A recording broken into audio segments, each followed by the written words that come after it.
I'm here with Senator Jane Hume, the Shadow Minister for Finance, and yesterday we saw this Albanese Labor government bring down a terrible budget, not just for the people of Casey, but right across the country. Jane, can you share a little bit about your perspective on this budget? I think there's a lot of Australians that will be really disappointed today. There were high expectations of this budget, but in fact it ended up to be a traditional high-tax, high-spend Labor budget.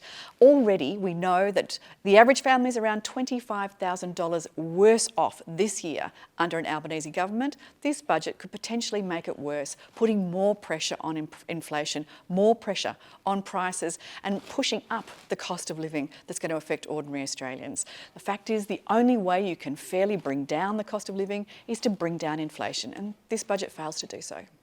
Absolutely, Jane. It's definitely the biggest issue, cost of living and inflation, when I talk to businesses and residents in Casey. And at a local level, it was so disappointing to see that this government didn't admit their mistake, and they've continued to not fund the Road for Communities program, which is so vital to seal in over 150 kilometres of roads in our community so you can get home safely to your families. I'll keep fighting for that and make sure that we hold this government to account. The fact is, you'll always pay more under Labor. Authorised by Aaron Violi, Liberal Party, Chermside Park.